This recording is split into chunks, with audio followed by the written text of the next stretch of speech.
السمیع العلیم العظیم الحفیظ بوجہ الکریم وسلطانہ القدیم من الرجس الخبیث المخبث الشیطان اللعین الرجیم وقبیلہ ونفخہ ونفسہ وہمزہ بسم اللہ الرحمن الرحیم۔ تمام نبیوں کے سردار حضرت محمد صلی اللہ علیہ وآلہ وسلم اور تمام مذاہب کے سردار دین اسلام کے پیروکاروں، السلام علیکم طبتم۔ اللہ تعالیٰ کی برکتیں اور اس کی رحمتیں آپ سب پر۔ صلاۃ و سلام حضور صلی اللہ علیہ وآلہ وسلم کی ذات پر اور ان دنیا کے عظیم ماں باپ حضور صلی اللہ علیہ وسلم کے ماں باپ پر۔ آج کی گفتگو خواتین و حضرات 29ویں مرحلے میں داخل ہو گئی۔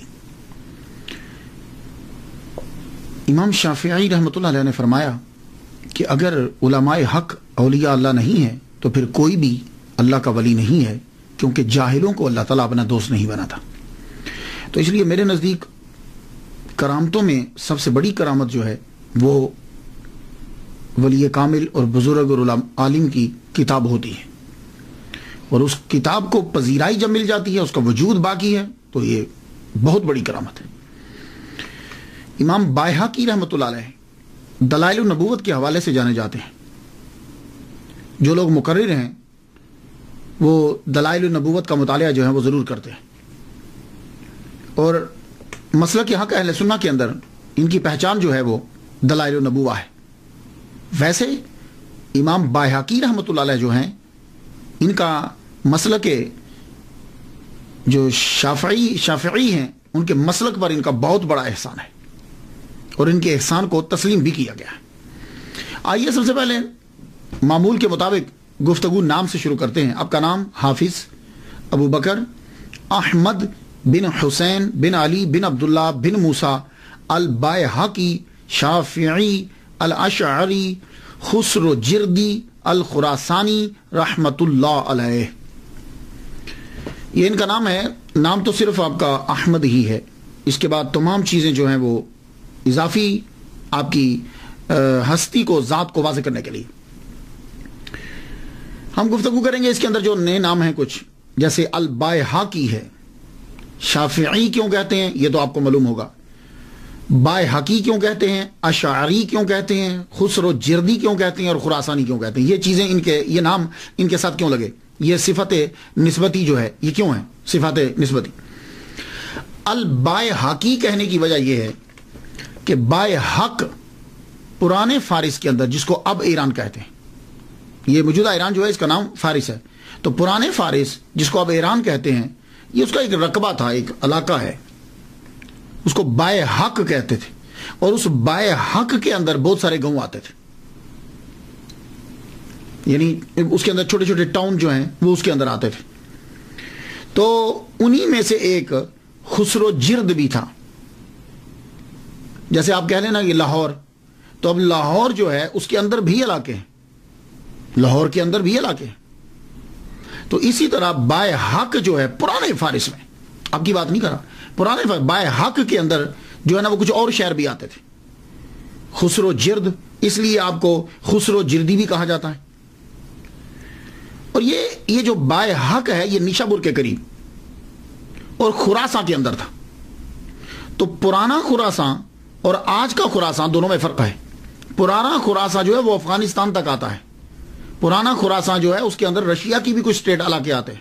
تو پرانا خراساں جو ہے وہ اور تھا، اور آج کا خراساں جو ہے وہ اور ہے۔ تو اس لیے جب ہم کبھی بات کرتے ہیں کہ پرانے دور کی جب بات کرتے ہیں کہ وہ خراسانی ہیں، تو آپ اس میں فوراً یہ نہ سمجھیے گا کہ یہ شاید ایران کے تھے، وہ اس میں رشیا بھی آتا ہے، اس کے اندر افغانستان بھی آتا ہے، پاکستان کا کچھ حصہ بھی آتا ہے اس کے اندر۔ وہ پرانا خراساں جو ہے وہ اور تھا، اس کے اندر عراق کا بھی کچھ حصہ تھوڑا سا جو ہے وہ شامل ہوتا ہے، اس طریقے سے۔ تو خراساں جو ہے، تو آج کل بھی خراساں ہے، اس دور میں بھی خراساں تھا، تو یہ سارے خراساں کے اندر آتے ہیں۔ جیسے آپ سمجھ لیجیے کہ خراساں ایک صوبہ ہے، اور اس کے اندر جو ہیں یہ سارے شہر جو ہیں وہ بائحق بھی اس کے اندر آ جاتا ہے، اس کے اندر خسرو جرد بھی اس کے اندر آ جاتا ہے۔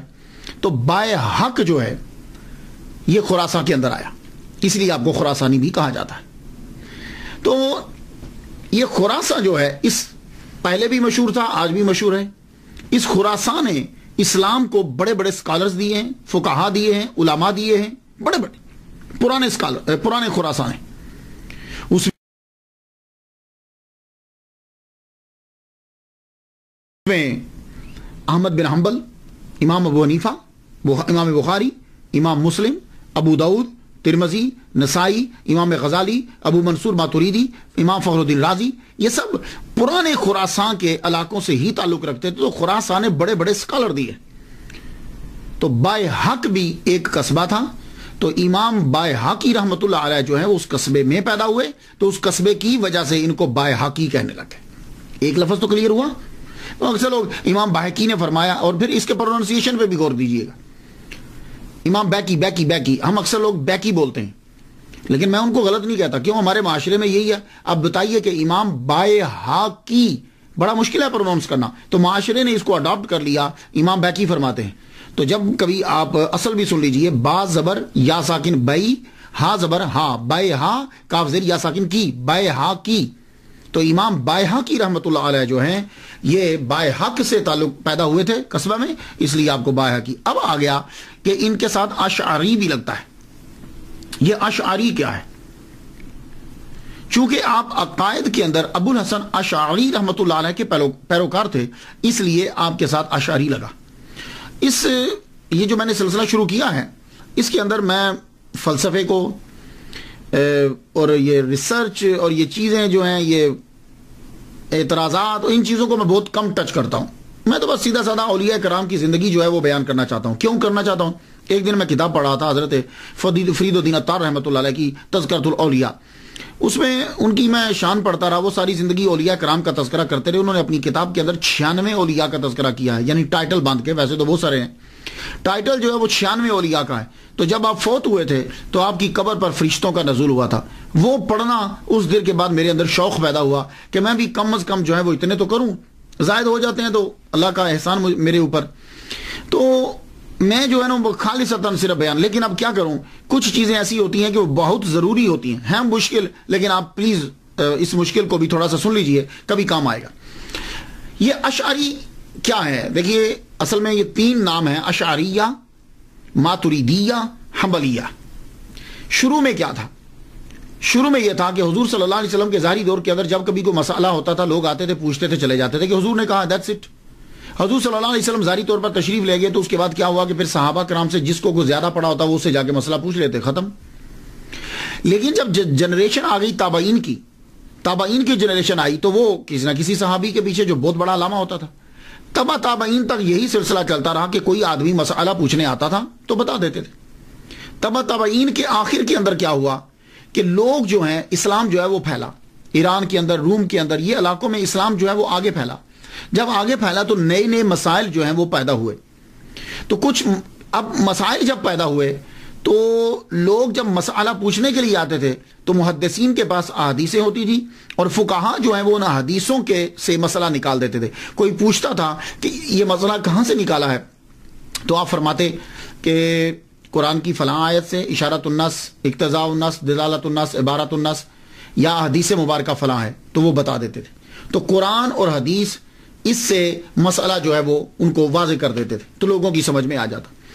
یہ سلسلہ چلتا رہا آئمہ تک، امام اعظم، امام شافعی، امام مالک اور امام احمد بن حنبل.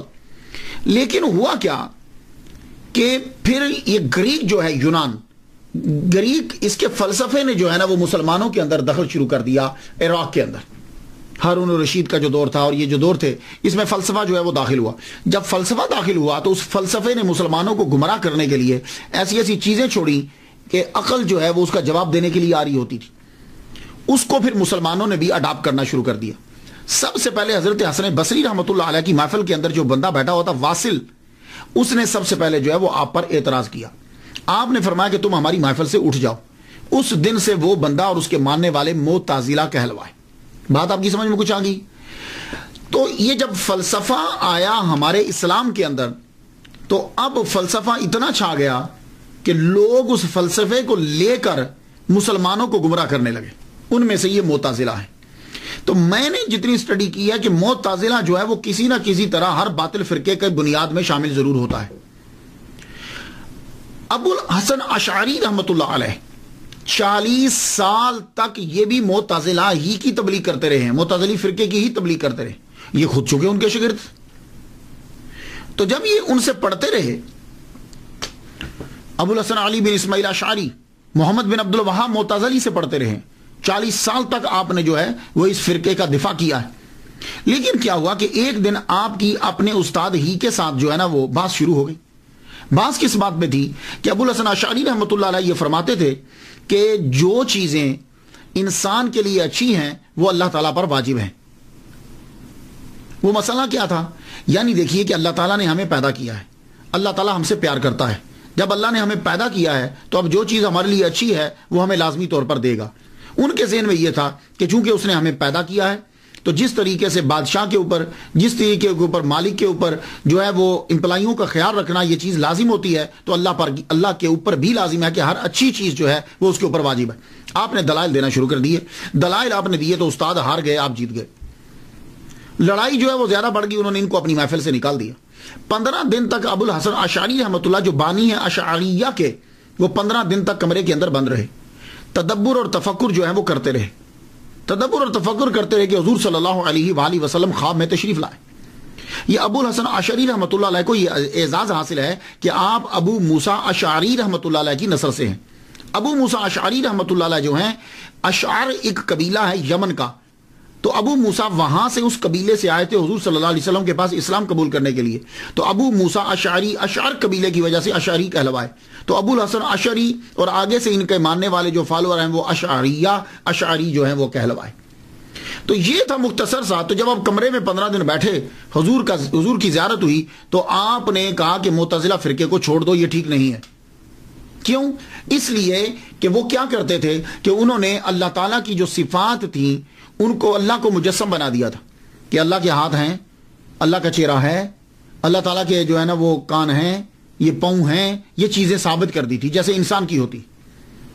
تو حضور صلی اللہ علیہ وسلم نے کہا کہ ان کو چھوڑ دو خواب میں۔ آپ نے پھر 15 دن کے بعد آپ نکلے، مسجد جامع مسجد میں پہنچے، جامع مسجد میں جا کر آپ نے اعلان کر دیا کہ میں آج سے اس مسئلے کو جو ہے وہ چھوڑتا ہوں۔ اس کے بعد آپ کا حلقہ جو ہے وہ بڑھتا گیا۔ تو آپ جو ہے وہ بصرہ میں پیدا ہوئے تھے، آپ کا حلقہ جب بڑھتا گیا تو اب آپ نے کیا کیا کہ پہلے یہ ہوتا تھا کہ جو کوئی آگے مسئلہ پوچھتا تھا تو آپ بتا دیتے تھے، آئمہ بتاتے تھے حدیث میں ہے، قرآن کی فلاں آیت ہے۔ اب جب فلسفہ داخل ہوا تو فلسفہ جو ہے وہ داخل ہوا تو اب مسلمانوں کو فلسفے کے ذرائع سے مسلمانوں کو عقائد جو ہیں وہ ثابت کرنا تھے۔ تو اشعریہ نے اب کیا کیا کہ فلسفے کو پہلے سیکھا، کیونکہ یہ 40 سال تو ان کے اندر رہے ہیں، اب اسی فلسفے کے زور پر معتزلہ کا جواب دینا شروع کر دیا۔ تو جب جواب دینا شروع کیا تو گھر کا آدمی جانتا ہے بہتر طریقے سے، تو جب آپ نے جواب دیا تو اب معتزلہ ان کے دشمن ہو گئے۔ معتزلہ جب دشمن ہو گئے تو صدیوں تک ان کے اندر جو ہے وہ لڑائی ہوتی رہی، صدیوں تک لڑائی ہوتی رہی، اور معتزلہ کو جب بھی گورنمنٹ کی سپورٹ ملی تو انہوں نے مسلمانوں کو قتل کیا، قتل کروایا، معتزلہ نے کروایا۔ لیکن اشعریہ اور ماتریدیہ ان لوگوں نے مل کر اتنی کتابیں لکھی اور اتنی تقاریریں کی اور اتنی تبلیغ کی کہ معتزلہ کا جادو بالکل ٹوٹلی ختم کر کے رکھ دیا۔ تو جو شافعی تھے وہ اشعریہ کہلوائے کیونکہ انہوں نے اسی طرف رخ اختیار کیا، اور جو حنفی تھے وہ جب فلسفہ آ گیا تو پھر ماتریدیہ کہلوائے۔ بات اب کچھ سمجھ میں آ گئی؟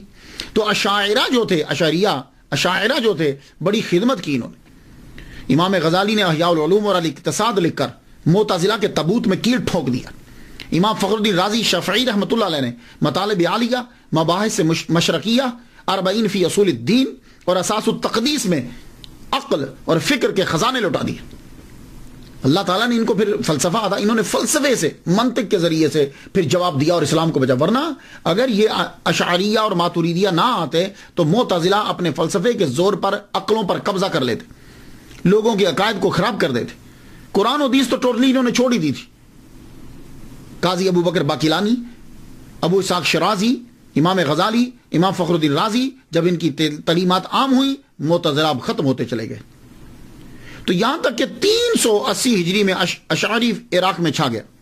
چونکہ ابو الحسن اشعری نے فقہ ابو اسحاق سے سیکھی اور وہ شافعی تھے، اس لیے اشاعرہ فقہ میں امام شافعی رحمۃ اللہ علیہ کے پیروکار ہوئے۔ تو امام بائحقی رحمۃ اللہ علیہ چونکہ شافعی ہیں اس لیے انہوں نے جو ہے وہ اشعری جو ہے ان کے ساتھ لگتا ہے، تو یہ اشعریہ کو ہی انہوں نے اپنایا۔ اب کچھ سمجھ میں آ گیا؟ میں معذرت چاہتا ہوں کہ مجھے ذرا ادھر جانا پڑا. تو امام بایہقی رحمۃ اللہ علیہ کے ساتھ جو اشعری لگتا ہے وہ اس لیے کہ اشعریہ عقائد کے اندر یہ ان کو فالو کرتے تھے. تو حنفی جو ہے زیادہ تر ماتریدیہ ہیں. تھوڑا سا فرق ہے, یہ کوئی اتنی بڑی لڑائی کا چکر کوئی نہیں ہوتا. اشعریہ کے نزدیک سمپل سمجھاتا ہوں, ویسے تو بہت سارا ہے. سمپل یہ ہے کہ اشعری کہتے ہیں کہ جو چیز انسان کے حق میں فائدہ مند ہے, جیسے رزق فائدہ مند ہے, بارش فائدہ مند ہے, دھوپ فائدہ مند ہے, پانی فائدہ مند ہے, ہوا فائدہ مند ہے, یہ اللہ پر واجب نہیں ہے. ہاں وہ احسان کرتا ہے ہم پہ کہ ہمیں دیتا ہے, اس پہ واجب نہیں. کیوں؟ اس لیے کہ وہ بادشاہ نہیں ہے, اس لیے کہ وہ کوئی باس نہیں ہے, وہ مالک ہے, ہم اس کی مملوک ہیں. تو مالک اور مملوک جو ہے وہ اس کے اوپر لازم کچھ نہیں ہوتا, ہر چیز کا بدلہ دینا واجب نہیں ہے, یہ اس کا احسان ہے, کیونکہ ساری کائنات اس کی مملوک ہے اور مملوک کا مالک پہ کیا استحقاق. تو یہ تھا. اور وہ اشعریہ کہتے ہیں کہ نہیں, وہ جو ہے چونکہ اس نے پیدا کیا ہے اس لیے اس سے قبر لازم ہے. بات کو اتنی بھی نہیں ہے, عقائد سب کے جو ہے وہ بالکل ٹھیک ہیں, لیکن اشعریہ اور ماتریدیہ بھی کبھی کبھی جھگڑنے لگ جاتے ہیں, اور جب تصوف آتا ہے تو پھر اکٹھے ہو جاتے ہیں. اس لیے تصوف جو ہے وہ ضروری. میں ڈیٹیل میں نہیں جاتا, اگر آپ کو مزید پڑھنا ہو تو ایک بہترین کتاب بتا دیتا ہوں آپ کو. مولوی نجم الغنی خان رامپوری, بڑی زبردست کتاب لکھی انہوں نے, مذاہب الاسلام, اسے آپ جا کے پڑھ لیجئے گا. تو اب آپ سمجھ گئے ہوں گے کہ امام بایہقی رحمۃ اللہ علیہ کے ساتھ اشعری جو ہے وہ کیوں لگتا ہے. تو شافعی اشعری اور خسرو جردی, وہ میں نے آپ کو بتا دیا ہے, خراسانی, کیونکہ وہ صوبے کا نام ہے, اس حوالے سے ان کو کہا جاتا ہے. اب آ جائیے, امام بایہقی رحمۃ اللہ علیہ نے تعلیم جو ہے وہ سیکھی, اللہ تعالیٰ نے ان کو چنا. انہوں نے شافعی فقہ کے اوپر بہت کام کیا ہے اور اس مسلک کے اوپر بھی بہت کام کیا ہے. امام شافعی رحمۃ اللہ علیہ کے بعد اگر کسی کا شافعی فقہ کے اوپر احسان ہے کسی کا, تو وہ امام بایہقی رحمۃ اللہ علیہ کا جو ہے وہ احسان ہے. 15 سال کی عمر میں آپ نے ابو الحسن محمد بن حسین علوی رحمۃ اللہ علیہ سے پڑھنا شروع کیا. آپ کا سفر جاری رہا, عراق, حجاز, زیادہ تر آپ نیشاپور کے اندر جو ہے وہ رہے. نیشاپور کے اندر, نیشاپور بھی کہتے ہیں, نیشاپور کے اندر آپ نے زیادہ پڑھا. اور آپ کے تقریباً کہتے ہیں کہ 100 جو ہیں وہ آپ کے استاد ہیں, لیکن سب سے پسندیدہ آپ کے استاد جو ہیں وہ 2.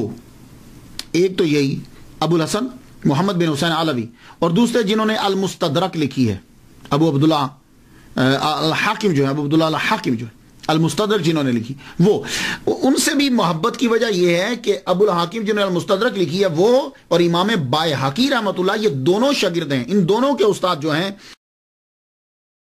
وہ ابو الحسن محمد بن حسین علوی رحمۃ اللہ علیہ. تو چونکہ استاد بھی, اس لیے ان کے پاس زیادہ تر جو ہے نا وہ رہتے تھے. امام بایہقی رحمۃ اللہ علیہ نے فقہ امام ابو الفتح ناصر بن حسین بن محمد قریشی رحمۃ اللہ علیہ سے سیکھی. علم الکلام آپ نے ابو بکر بن فورق سے اور ابو منصور عبد القاہر بغدادی سے سیکھا. علم الکلام عبد الغفار کہ آپ نے علم کی خاطر بہت سے علاقوں کا جو ہے وہ سفر کیا. آپ نے حدیث مبارکہ کی جانب توجہ دی, حدیث مبارکہ کو بڑے مضبوط ذرائع سے حاصل کیا. یعنی یہ نہیں کہ جس نے جو بیان کیا ہے, چین آپ کی بڑی پاورفل ہوتی تھی. تحصیل علم کے بعد آپ اپنے شہر بایحق میں واپس آ گئے. یہ ہا بڑی ہے اور قاف بھی بڑا ہے, کینچی والا قاف ہے. بایحق میں واپس آئے اور آ کر تدریس, تحریر اور تصنیف جو ہے وہ آپ نے شروع کر دی. امام الحرمین کا فرمان ہے کہ فقہ شافعی پہ امام شافعی رحمۃ اللہ علیہ کا احسان ہے, لیکن ان کے بعد سب سے بڑا احسان امام بایہقی, شافعی, اشعری, خسرو جردی, خراسانی رحمۃ اللہ علیہ کا ہے. اس کی وجہ کیا ہے کہ امام بایہقی رحمۃ اللہ علیہ نے جو چیزیں بکھری پڑی تھی, لوگوں کی پہنچ سے دور تھی, ان سب کو محنت کے ساتھ جمع کیا. یہ کام آپ نے اپنی زندگی کے اندر کیا. ان کی فقہ, ان کے لا, ان کے بیانات, ان کے ملفوظات, ان کی یہ چیزیں ساری امام بایہقی رحمۃ اللہ علیہ نے ان کو سب کو جمع کر دیا. اب وہ عام لوگوں کی دسترس کے اندر آ گئی اور جمع بھی ہو گئی, ضائع ہونے سے بچ گئی. یہ احسان ہے امام شافعی کی فقہ کے اوپر امام بایہقی رحمۃ اللہ علیہ کا. ابن خلقان نے یہ لکھا ہے کہ آپ شافعی فقہ کے ماہر اور حدیث میں امام تھے, اور اپنے دور میں آپ بے مثال تھے. گویا کہ آپ یوں کہہ سکتے ہیں کہ ہی از دا سیل آف دا شافعیز مجتہد, آخری خاتم کہہ سکتے ہیں آپ. کرامات تو میرے نزدیک سب سے بڑی کرامت کتاب ہوتی ہے جس کو اللہ تعالیٰ مقبولیت تامہ دے دے. لوگوں میں سینکڑوں سال تک وہ کتاب جو ہے وہ چلتی رہے. میرے نزدیک وہ سب سے بڑی کرامت ہوتی. اور اگر کتاب حدیث مبارکہ کی ہے تو اس کے اندر تو گفتگو ہی نہیں کرنی چاہیے. امام باہقی شافعی اشعری رحمۃ اللہ علیہ کو سنن الکبریٰ، جو آپ نے سنن الکبریٰ لکھی ہے، بڑی عظیم کرامت. یہ سنن جو ہے سنت کی جمع ہے. ہمارے اردو کے اندر کہتے ہیں جی حضور صلی اللہ علیہ وسلم کی سنتیں اپناؤ، تو اصل میں سنت کی جمع سنن ہوتی ہے. لیکن کیا کریں کہ سنن مشکل ہے، اس لیے ہم نے اڈاپٹ کر لیا سنتیں، جبکہ سنتیں اس کی جمع نہیں بنتی. تو اس لیے میں آپ کو کہتا ہوں کہ غلطی لفظ سمجھا کریں. کوئی بیچارہ بول جاتا ہے تو وہ معاشرے کی وجہ سے بولتا ہے. تو سنت کی جمع سنن ہے، لیکن یہ مشکل ہے. اب کون اردو میں بولے گا؟ تو انہوں نے کہا کہ اس کی آسان اڈاپٹ کرو، تو سنتیں اڈاپٹ کر لی. تو سنن الکبریٰ یہ آپ کی ایک عظیم کرامت ہے، اور آج بھی یہ کتاب موجود ہے. 10 اس کی جلدیں ہیں، 202 اس کے جزو ہیں. اور آخری باب جو ہے وہ باب عدت الام الولد، ام ولد کی عدت کے باب کے اندر اس کی بیان کے اندر باب ہے. المبسوط یہ بھی آپ کی کتاب لکھی، اس کے اندر شافعی فقہ اور لا بیان کیے گئے، اصول بیان کیے. اسماء و صفات، السنن والآثار، سنن والآثار، اس کی 4 جلدیں ہیں. اور یہ کتاب شافعی مسلک کے پیروکار کے اسکالر کے لیے اس کا رکھنا اور جاننا بہت ضروری. جس طریقے سے عام حنفی ہے نا، تو بہار شریعت ضرور ہونی چاہیے، فتاوی رضوی ہونا چاہیے. سمجھ آ گئی نا؟ انسان کی دسترس میں ہے. ویسے تو اور بھی کتابیں بڑی ہیں. شعب الایمان بڑی مشہور کتاب ہے.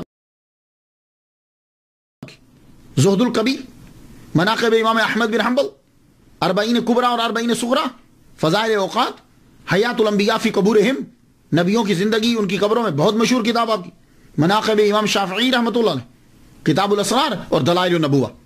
نام تو سنا ہوگا نا، اس نام کی بہت کتابیں، معارج النبوہ، شواہد النبوہ، دلائل، لیکن یہ ان کی دلائل النبوہ ہے. امام باہقی رحمۃ اللہ علیہ. ایک اعتراض امام باہقی رحمۃ اللہ علیہ کے اوپر ہوتا ہے، کہنے لگے امام باہقی نے حدیثیں تو اکٹھی کی ہیں، لیکن ان کو امام نسائی کا نہیں پتا تھا، امام ترمذی کا نہیں پتا تھا، ابن ماجہ کا نہیں پتا تھا، ایون کہ ان کی کتابیں بھی ان کے پاس نہیں تھی، تو ان کے بارے میں یہ نہیں جانتے تھے. تو گویا کہ یہ بات بیان کر کے وہ بندہ جو ہے وہ ان کے علمی مرتبے کو کم کر رہا ہے. اے اللہ کے بندو، شخص نے جو کام کیا ہے اس کو دیکھو، اس دور کے اندر اس نے کتنا بڑا کام کیا ہے کہ شافعی مسلک کے تمام چیزوں کو، حدیث مبارکہ کو اکٹھا کر دیا. اس نے اس مسلک کے لیے اس نے کام کیا، لیکن نہیں، کوئی نہ کوئی چیز ضرور ڈھونڈیں گے. اسی طریقے سے یہی لوگ جو ہیں بہت سارے، جیسے تاریخ بغدادی، خطیب بغدادی جو ہیں، میں سمجھتا تھا پڑھنے سے پہلے، لیکن حالانکہ اتنے ٹاپ کے مصنف ہیں، اور لیکن کہیں نہ کہیں وہ ڈنڈی ضرور مار گئے. تو بھائی دیکھو، ہاں یہ لوگ جو تھے، ہم بعد میں آنے والے اس چیز کو شاید کسی اور نقطے سے دیکھ رہے ہوں، لیکن یہ لوگ اپنے دین کے ساتھ جو ہے مخلص تھے. انہوں نے اسے جمع کیا، اکٹھا کیا، جو ضرورت تھی اس کو پورا کیا. اب یہ جا کر ساروں کو ملتے نہیں، یہ کو ضروری ہوتا ہے، لیکن پھر بھی میں دلیل دے جاتا ہوں. اگر آپ کو تحقیق کرنا ہو تو یہ سراسر اعتراض ہے، نیٹ کے اوپر پھیلا ہوا ہے، اور لوگوں نے اپنی کتابوں میں بھی لکھا ہے کہ یہ بالکل غلط ہے کہ امام باہقی رحمۃ اللہ علیہ نسائی، ترمذی اور ابن ماجہ کے نام تک نہیں جانتے تھے. جائیے آپ سنن الکبریٰ پڑھ لیجئے. سنن الکبریٰ جب آپ پڑھیں گے تو جلد 7ویں صفحہ 183 پہ آپ کو ملے گا نام، امام نسائی کا تذکرہ ملے گا. اور سنن الکبریٰ جلد 4 جلد 4 صفحہ 38 اور 10ویں جلد کی صفحہ 161 کے اوپر آپ کو امام ترمذی کا جو ہے وہ تذکرہ ملے گا. اسی طرح ابن خزیمہ کا بھی ذکر کیا ہے، امام دارقطنی کا بھی آپ نے ذکر کیا. کتابیں پڑھنی خود نہیں اور اعتراض کر دینا امام باہقی رحمۃ اللہ علیہ کے اوپر، دوسرے کے اوپر. تو آپ نے اپنی، یہ آپ جانتے تھے. اب یہ کوئی ضروری نہیں ہے کہ ایک آدمی، تو اب میں تقریر کر رہا ہوں، تقریر کرتے ہوئے اگر میں نام نہیں لیتا تو اس کا مطلب یہ نہیں ہے کہ میں اس بندے سے ملا نہیں یا میں جانتا نہیں. کتنے مولوی ہیں وہ علامہ طاہر القادری صاحب کا نام نہیں لیتے، تو اس کا مطلب یہ نہیں وہ جانتے نہیں ہیں، ہوگا نہیں نام لے رہے ہوں گے. اور اگر کسی کی لائبریری کے اندر طاہر القادری صاحب کی کتاب نہیں پڑھی ہوئی تو اس کا مطلب یہ نہیں ہے کہ اس کو کتاب کا پتہ نہیں ہے. یا کسی کی لائبریری کے اندر فیضان سنت نہیں پڑھی ہوئی الیاس قادری صاحب کا مطلب یہ نہیں ہے کہ اس نے الیاس قادری صاحب کا نام نہیں سنا. تو امام شافعی رحمۃ اللہ علیہ کی نظر کرم ہے امام باہقی رحمۃ اللہ علیہ کے اوپر، نظر کرم، خاص نظر کرم. جب آپ نے کتاب معرفت السنن لکھنا شروع کی تو اس کو جب لکھ چکے تو کسی نے خواب میں دیکھا کہ امام شافعی رحمۃ اللہ علیہ کھڑے ہیں اور ہاتھ میں ان کے جزو پکڑے ہوئے ہیں. کتاب کے جزو ہوتے ہیں، ہاتھ میں جزو پکڑے ہوئے. تو پوچھا حضور یہ کیا ہے ہاتھ میں؟ فرمان لگے یہ بایہقی کی لکھی ہوئی بک ہے اور اس کے میں 7 جزء پڑھ چکا ہوں. تو امام شافعی رحمۃ اللہ علیہ اوتاد ہیں اور ان کی نظر کرم زبردست ولی کامل ہیں, ان کی نظر کرم ہے امام بایہقی رحمۃ اللہ علیہ. تو اس لیے امام بایہقی رحمۃ اللہ علیہ بھی صوفی ولی کامل. اور مشہور فقیہ محمد بن عبد العزیز کہتے ہیں کہ روز میں نے خواب میں دیکھا کہ فرشتے ایک صندوق کو اٹھائے ہوئے اوپر لے جا رہے ہیں اور وہ صندوق جو ہے وہ نور کے ساتھ کور ہے, گھرا ہوا ہے چاروں طرف نور ہی نور. تو میں نے پوچھا یہ کیا ہے؟ کہنے لگے یہ بایہقی نے جو کتابیں لکھی ہیں نا, کہ جس میں حضور صلی اللہ علیہ وسلم کی حدیث کو اکٹھا کیا ہے, وہ کتابیں اللہ کی بارگاہ میں مقبول ہوئی ہیں اور ہم یہ کتابیں لے جا رہے ہیں. اللہ اکبر جل شانہ. تصوف جتنے بھی یہ بڑے بڑے آئمہ ہیں, بڑے بڑے محدث اور اسکالر ہیں, یہ صوفی ہوتے تھے. کیوں؟ اس لیے کہ تصوف کے بغیر ترقی ناممکن ہے. علم اوپر لے جا سکتا ہی نہیں. علم کے ساتھ تصوف کی نکیل بہت ضروری ہے. تو تصوف کیا ہوتا ہے؟ تصوف سن لیجئے, تصوف یہ ہوتا ہے اپنے نفس کو نکیل دے دینا, نفس کی اجارہ داری کو ختم کر دینا, نفس کو مارنا, یہ ہے. اور خدا تک پہنچنا اور پہنچانا, یہ ہے بس اتنا کہ یعنی نفس کو نکیل دینا اور خدا تک پہنچنا یا پہنچانا, یہ تو تصوف ہے. اور اس کے لیے ذرائع اختیار کیے جاتے ہیں. تو امام بایہقی رحمۃ اللہ علیہ نے نفس کو مارا, نفس کو ختم کیا. یہ تصوف کی پہلی علامت آپ نے اختیار کی. اس کو کس طرح سے مارا؟ روزہ بہترین طریقہ ہے نفس کو مارنے کا. یہ نفس جب مرتا ہے تو عبادت, اور عبادت میں پھر روزہ, 2 چیزوں سے نفس بڑا مرتا ہے. اس لیے حضور صلی اللہ علیہ وسلم نے فرمایا کہ جن نوجوانوں کی شادی نہیں ہے وہ روزے رکھیں, کیونکہ روزہ نفس کو مارتا ہے. اللہ کے بندو, صحیح کہا امام شافعی رحمۃ اللہ علیہ نے, اگر علماء حق اولیاء اللہ نہیں ہے تو پھر کوئی بھی ولی نہیں ہے, کیونکہ اللہ جاہلوں کو دوست نہیں بناتا. تو امام بایہقی رحمۃ اللہ کے شاگرد بیان کرتے ہیں کہ میں امام بایہقی رحمۃ اللہ علیہ کے پاس پڑھنے کے لیے آیا تو تب آپ کی عمر 44 سال تھی. امام بایہقی رحمۃ اللہ کی عمر 44 سال تھی. میں ان کی خدمت میں آخری دم تک رہا, 30 سال تک رہا. تو وہ شاگرد کہتے ہیں کہ میں نے 30 سال میں کبھی نہیں دیکھا ممنوع دنوں کے علاوہ کہ آپ کبھی بے روزہ ہوں, کہ روزہ کے بغیر. عید کے دن آپ روزہ نہیں رکھ سکتے, آپ سمجھتے ہیں اس بات کو, عید کے دن روزہ نہیں رکھ سکتے.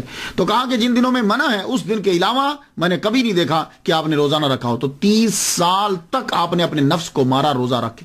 لیکن یہاں پھر اعتراض ہوتا ہے. اب دیکھیے نا, لوگ جو ہے اعتراض, سب سے آسان ترین چیز نکتہ چینی ہوتی ہے. کیا لگے یہ کیسے جائز ہو گیا, ہمیشہ روزہ رکھنا ٹھیک نہیں ہوتا. تو امام نووی یا نواوی, انشاءاللہ الرحمن میری نیکسٹ گفتگو جو ہے ان کے اوپر ہے, تو امام نووی اور نواوی دونوں پروننسیشن ہے. تو امام نووی رحمۃ اللہ علیہ نے شرح مسلم میں پھر اس کے اندر جواب آپ نے دیا. آپ نے فرمان لگے کیسے اعتراض کرتے ہو امام بایہقی رحمۃ اللہ علیہ کے اوپر؟ خود حضرت عمر رضی اللہ تعالیٰ عنہ صائم الدہر تھے, خود حضرت عبداللہ ابن عمر رضی اللہ تعالیٰ عنہ صائم الدہر تھے, حضرت بی بی عائشہ صدیقہ رضی اللہ عنہا, اسی طرح ابو طلحہ جو ہیں وہ بھی روزے رکھا کرتے تھے. امام شافعی رحمۃ اللہ علیہ خود جو ہے وہ صائم الدہر ہیں. کیسے اعتراض کرو گے تم؟ ان پر بھی پھر اعتراض کرو. تو بھائی دیکھو وہ اور چیز ہے. وہ کون سے روزے ہیں؟ وہ ہوتے ہیں کہ آدمی بیچ میں کھائے ہی نہ. لیکن اگر کوئی سحر میں اور افطاری میں کھاتا ہے تو اس کا مطلب یہ ہے کہ وہ مکروہ نہیں ہے. وہ اب تھوڑا کھاؤ, وہ آپ کی اپنی مرضی ہوتی ہے. اللہ اکبر جل شانہ. چنانچہ ہمیشہ روزہ رکھنا مکروہ نہیں ہے جب آپ سحر کرتے ہیں اور افطار کرتے ہیں. امام بایہقی رحمۃ اللہ علیہ, he put into practice his knowledge, اور یہی جو ہے صوفیہ کا جو ہے وہ ترائے امتیاز ہے. کم کھانا, کم سونا اور فضول گفتگو چھوڑنا, یہ تو تصوف کی علامات ہیں, اسباق ہے. امام بایہقی رحمۃ اللہ علیہ شاعر بھی تھے, لیکن شاعری وہ کرتے تھے کہ جس کے اندر حقیقت, توحید اور رسالت اور حقیقت ہو. میں 4 مصرے سنا دوں, آپ سنیے گا. من اعتز بالمولا فذاک جلیل ومن رام عزا ان سواہ ذلیل. جو اللہ سے عزت حاصل کرنا چاہتا ہے وہ مرتبے والا ہوتا ہے, اس کو عزت مل جاتی. ومن رام عزا ان سواہ ذلیل, اور جو اللہ کے علاوہ کسی سے عزت کا ارادہ کرتا ہے تو ذلیل ہو جاتا ہے. بڑی زبردست گفتگو کی. اس لیے اللہ سے ڈرا کرو, اللہ کے آگے جھکا کرو, بندوں کے آگے مت جھکو. یہ تمہیں عزت نہیں دے سکتے.